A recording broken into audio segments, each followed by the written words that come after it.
Every religion says that their religion trumps the other one. Well, but they don't have to express atheists it. say that they're...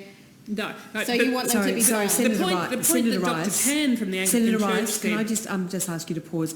I would like, Mrs Deeming, to have the opportunity to finish your answer. What I was going to say is that every religion thinks that their religion trumps the other religion. Atheists think that their atheism trumps religious views. That's fine. And could I ask you then, so you support the ability of religions to actually actively then discriminate against and belittle, offend No. people of other faiths? No, of course not. So, I mean, you may believe that, but it's the discrimination is actually stating it. I am going to have to ask you to give depends the what you witnesses the class as opportunity to answer discrimination. the question. Well, the Australian Human Rights Commission have multiple examples in their evidence of statements of belief that amount to discrimination. So if you think people trying to form an association with other like-minded people, and therefore, the result of that being that some people are excluded, and you would say that's discrimination. If you think that's not acceptable, then I don't see how you have any respect for religious freedom at all. That's not what we're talking about. We're talking about particularly clauses 11 and 12 of this bill, and Senator particularly Rice. the statements of belief that the Australian Human Rights Commission say that statements of belief that will be legal under this legislation, that will override state and territory legislation, are currently considered discrimination, and they will no longer be considered discrimination. So multi-partisan support.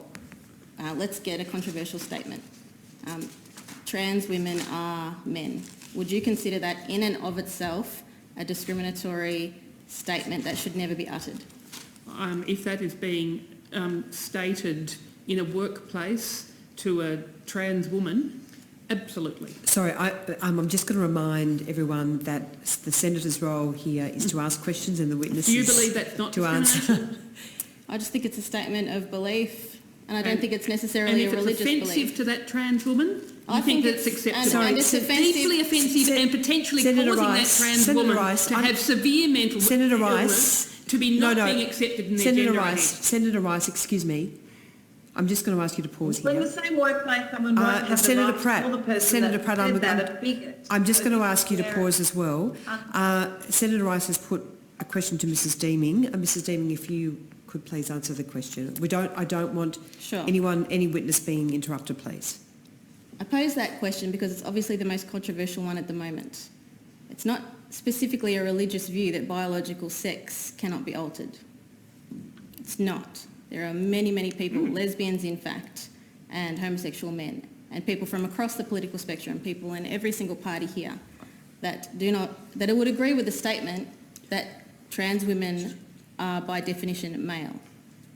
They wouldn't be making it on the basis of hate. So what I'm interested in finding out is whether you're going to try and make statements like that you class them as inherently harmful, whereas no offence was intended.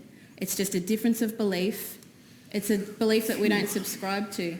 A difference of belief Yes. that in that sort of Last instance, question, if Senator that Rice. is in a workplace or if it is a statement that's been given to a young person who is attempting to affirm their gender, leads to severe mental unwellness, the impact on them Senator of Rice, not being able to affirm their gender leads to suicide ideation, leads to potential suicide. That is the reality for trans and gender diverse people. So I put it to you that is in and of itself a discriminatory and a hateful statement if it is being made to those people. And I put it to you that it is psychologically abusive to coerce students and other people to say things that they do not believe, especially about the nature of biology. It's a matter of being silent.